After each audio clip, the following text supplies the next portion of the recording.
It's going to be an unboxing of a new air compressor I just picked up, a Porter Cable. It's pretty expensive when it's not on sale. However, I don't know how often it goes on sale, if it's on sale all the time. But it's on sale currently at Lowe's for $99. And I originally was looking at Harbor Freight one. Matter of fact, there's this coupon here I was looking at, and I was looking at between the two of these, and I was like, wow, which one do I want? I'm like, this one has got a way better delivery as far as air supply, because I need a smaller one. The one out in the garage is my Craftsman, my first and only air compressor, 33 gallons.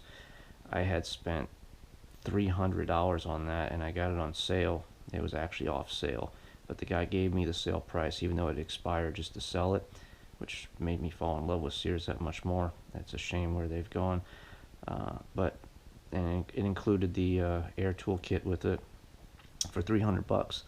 And man, that was a lot of money for me when I was a student. That really put a dent. But I thought, if I'm going to start working on my own car to save money, I'm going to need this guy to do CV axles, which keep breaking. But it's just too big to be taking around. Eventually I'm going to start building some furniture and doing other things, but right now I need it for a couple of reasons. One, I need to air up the tires of my cars at the shop, and my compressor is here at the house. Plus I need to get up into the attic, and I need to staple some wire mesh and screen, because I have every season now, and probably seasons before that,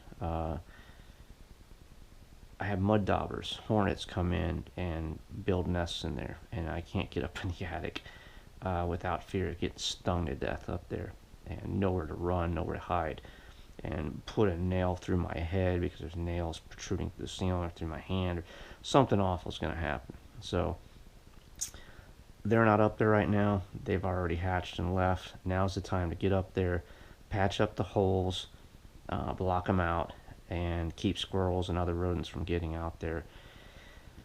And I'm going to use my old 100-foot hose to get up there, and instead of dragging my compressor up there, I figured, why not just buy one of these? So Harbor Freight had them, and here's another coupon for it. And so I was trying to decide between this guy and this guy, and I was leaning towards this guy here. However, the mobility issue with him is a drawback. He's much heavier, but more power. If it can do more, I'd rather have it. And I can just lift weights, get stronger again, and carry this thing. I think this is like 60 pounds or something. Don't quote me on that. So I looked at a couple YouTube videos to see how long it took to air up and everything, and then researched it. And then I found out that this is not an oil-free compressor. You have to add oil, and that is what killed the deal for me. Already I didn't like because of how bulky it was. When I saw that it requires oil, that's it. You never owned one that requires oil. It may be fine. People who've owned them are probably like, man, I've never had an issue. I've never had to add oil, or it's not that big a deal. It's just like changing one in a car. Have no idea. And as of now, I'm never going to have an idea because I don't own one. And I was then deciding I was going to buy this one. This was it. This was going to be the best deal. $100, how you going to beat that? And I was going to get it before Black Friday because I don't want to be standing in line. Plus, if I go in there after Black Friday, maybe they're sold out. So I was like, okay. Then all of a sudden, I'm throwing away some newspaper stuff and mail and all this other stuff, and there's an ad, and on the front just happened to catch my eye. It was from Lowe's, and Lowe's had this guy here for 99 bucks, and I thought, wow, it sounds like the same price to you guys. However, it's not the same price to me, because I get coupons from a friend who has employee discounts, and they used to give out coupons of $15 off of 50, which is, if you spend 50 bucks, that's the equivalent of 30% off. And I did that, and I bought a lot of wood. I bought a lot of things that I ended up getting stuff for a steal. They probably lost money or barely even made any money. My guess is they probably lost on a lot of stuff, especially all the wood. I bought hundreds of dollars worth of wood, which you'll see projects in the future on. I'm going to build the, what is it, the Matisse, however you pronounce that guy's name, Matthias's, his sawhorses, which I really like. Another guy built him, and then he said, you know, I would alter it a little bit. I'll show those two videos in the beginning of that video. But I'm able to get, right now, coupons available are 20% off of 100. Or 20 off 100, I should say. It's actually not 20%. 20 off 100, 40 off of 200. Well, I said, you know what? Let me go ahead and pull the trigger. I've been needing to buy some paint. Excuse me. We're going to be painting downstairs kitchen, and I forget which one's a family room and a living room, you know. It's going to be the one that's connected to the kitchen, just a big long shotgun, and we're going to paint it blue, sky blue, or something similar, so that when the sliding glass doors are open, it's going to make it feel like the outside is in, like it's going to be like a Key West feel, you know, where you're just, hopefully it's going to be lovely. Especially once I get all the plantation shutters up and all the privacy things. So what I ended up doing was I spent, I think I bought I bought 3 cans of paint and this guy for just over $200 minus $40. And then I bought another 6 cans of paint minus 40, and both of them came to like around 173, 4, something like that. Add them all together, $349 and some change out the door with tax. So you could be looking at this several different ways. Either I paid $80 for this because I got $20 off, or you could be looking at it like I paid $20 for this and I got the paint at full price. So depends on how you look at it. Technically, I could have only paid $20 for this compressor without the coupons. That may be how I title the video, just for some clickbait, but I probably won't do that because I'm not a fan of that. So don't know how many minutes we're into the video, but we're gonna start cutting. Finally gonna open up. That's probably where I'll put the commercial at too. So I can't imagine there's going to be all that much in here. That's oh, the other thing was, okay, I lied to you, said I was going to open it up. Got to the store, I thought they gave me 2 extra things of paint by accident, and so why are these all different, man? Some of these are older, something got different labels here. Some of these have the green on here.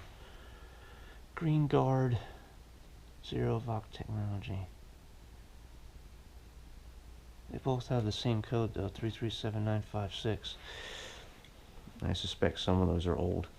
Anyway, got there, they had all the paint and this guy in the cart. I went up there Sunday, it was a madhouse.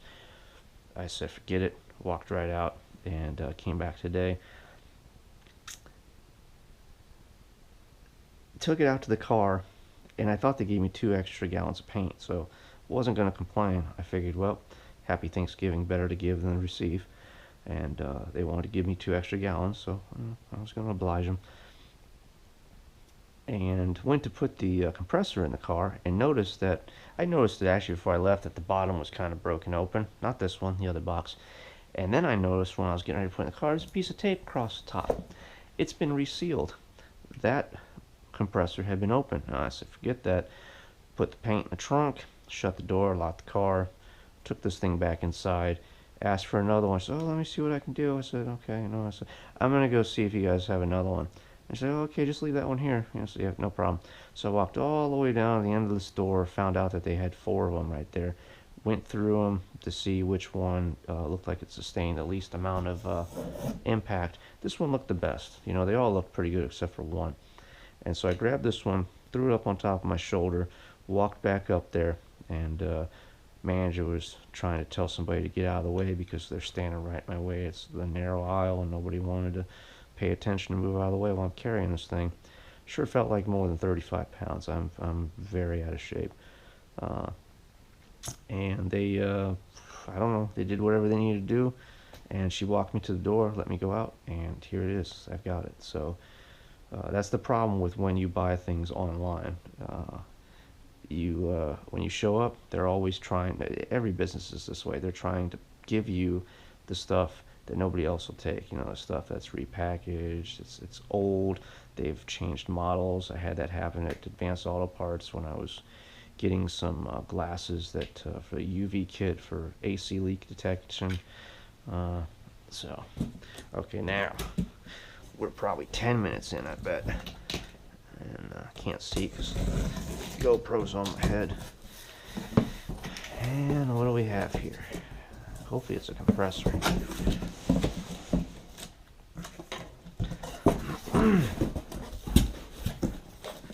We have a manual. I'm pretty sure this was not in the top of the last one. I guarantee it, because when she opened it up, it was not there. I was like, yeah, don't want it. I don't care if it's still in there. Wow. That is definitely anticlimactic. It doesn't give you a rating at 40 psi for whatever reason. It's 2.6 for that guy. Let me see here. What is this guy here? 2.5. So not far off. This guy was 4.5, which would have been a lot better. But you know, I'm not going to be using this much except for airing up bike tires, car tires, and a little bit of nailing and stapling. Other than that, no big deal. So he's pretty big. He's pretty wide. I'll have to eventually. I'll be building cabinets, and he'll have to go in a cabinet. But maintenance free. That's what I like.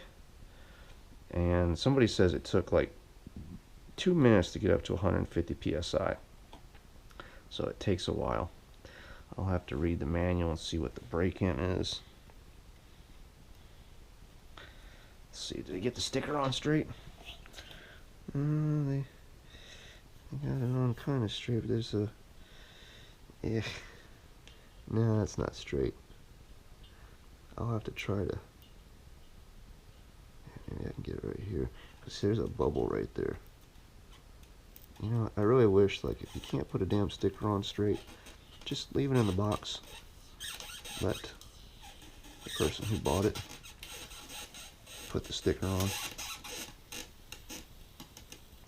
Just really irks me to no end.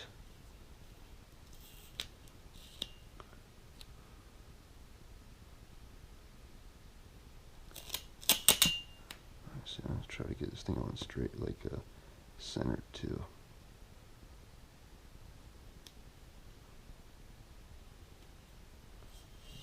Ah, shit.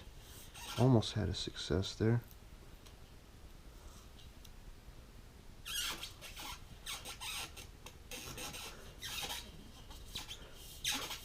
Probably could have done a little better, but not too shabby. Not too shabby. I can live with that.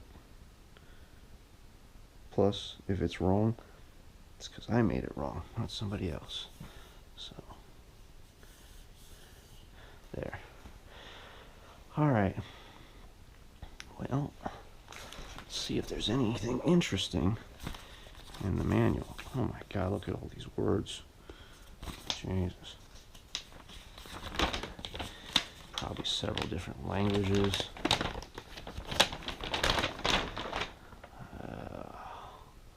Peligro. Guarantee. And Territine. Sicilo. None of this is looking like... Hey, wait a minute, I think we found English right here.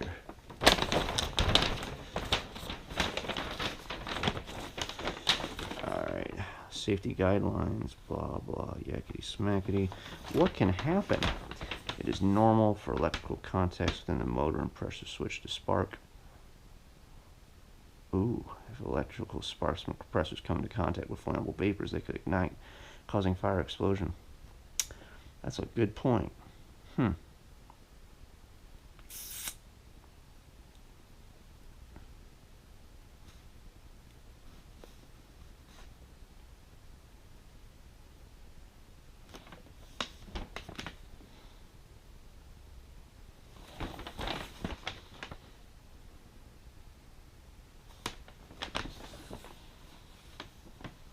God damn, all these hazards.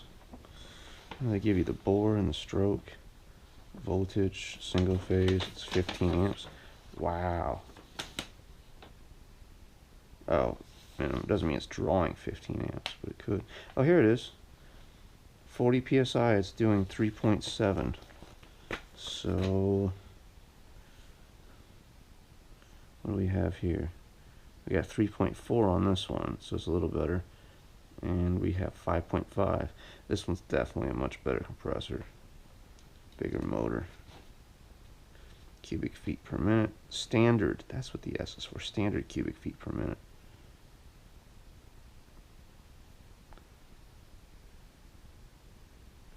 When an air compressor is turned on and begins to run, air pressure in the tank begins to build. It builds a certain high pressure before the motor automatically shuts off, protecting your air tank from pressure higher than its capacity. The high pressure at which the motor shuts off is called the cutoff pressure. It's probably at 100, maybe at 150. I don't know.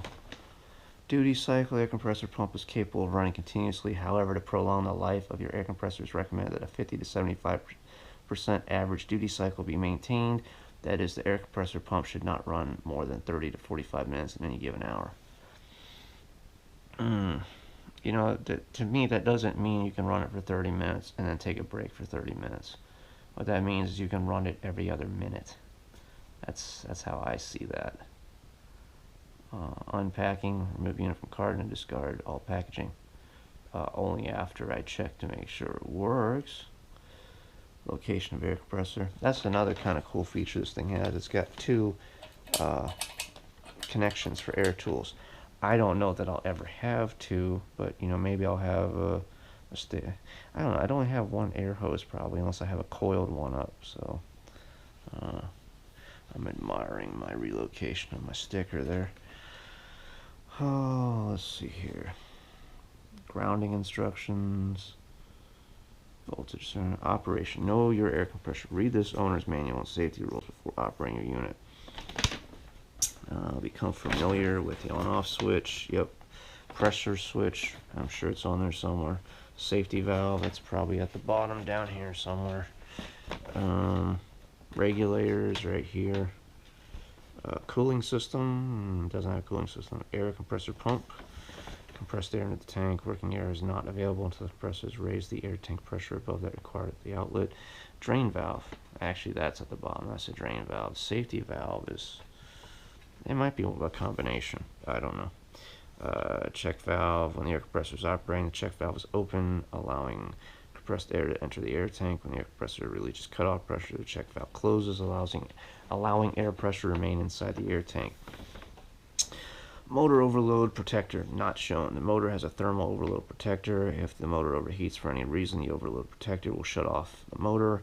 The motor must be allowed to cool down before restarting. To restart, set the on-off lever to off and unplug unit. Allow the motor to cool. Plug the power cord into the correct branch circuit receptacle. Set the auto-off lever to on position. Quick connect body F. The quick connect body accepts industrial quick connect plugs. Two quick connect bodies allow the use of two tools at the same time. Yeah, well, good luck with that. It's not really that big. How to use this unit. Now we're getting somewhere. Set the on-off switch to off. Oh, how to stop. I was going to say, that's kind of not the way I want to use it. Before each startup, here we go. Do not operate this unit until you blah blah. Set the on-off switch to off again.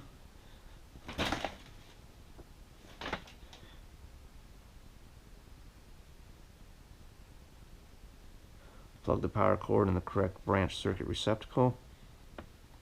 Refer to the voltage and circuit protection paragraph in the paragraph section of this manual. Turn the regulator knob counterclockwise to set the outlet pressure to 0.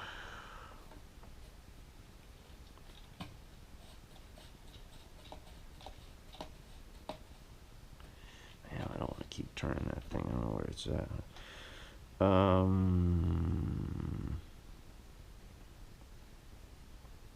Attach hose and accessories. Hose or accessory require a quick connect plug, blah, blah, blah. Risk of property damage. Compressed air from the unit may contain water, condensation, and oil mist. Really? How would it have oil mist when this is an oilless compressor?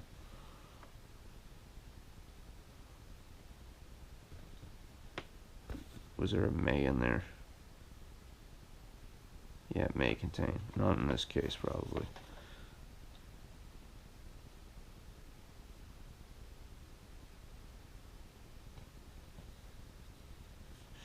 Customer responsibilities. Before each use, check safety valve. Drain tank. Definitely do that. I've always done that on my other compressor. See tank warning label. Remove tank from service. So, that's, I guess here's the indicators. They were just telling us the I and the D, all these other things. That's probably the safety valve right there. L, N.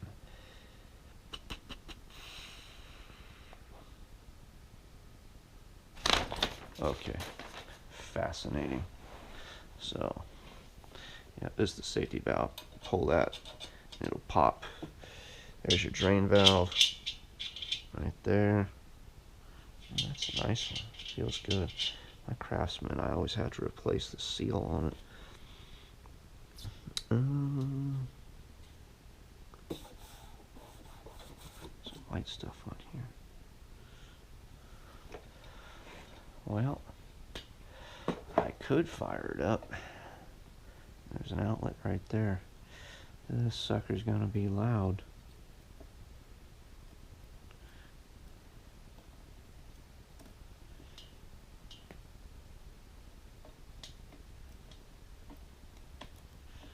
Well, I'll tell you what, I'll restart the video once I put some earplugs in. Alright, let's see what happens.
cut out at 150.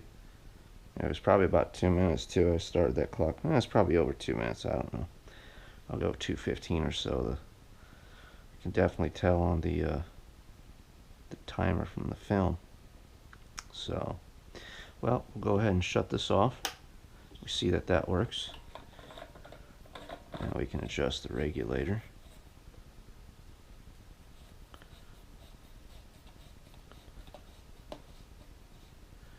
And put it all the way up to 150. I don't think I would do it at 150. I think I'd have mine at, I'd say probably 100. I think I'd have mine at 100. Gauges are right up too. 100, 150. Oh. Well, hopefully this will be good. Alright, so I have it off, and I'm going to unplug it.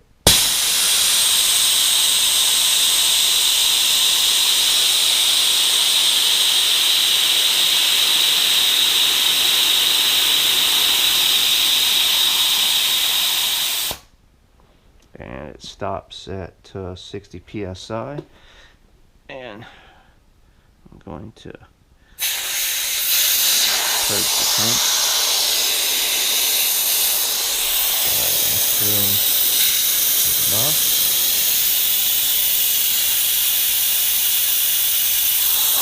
See a little bit of water come out.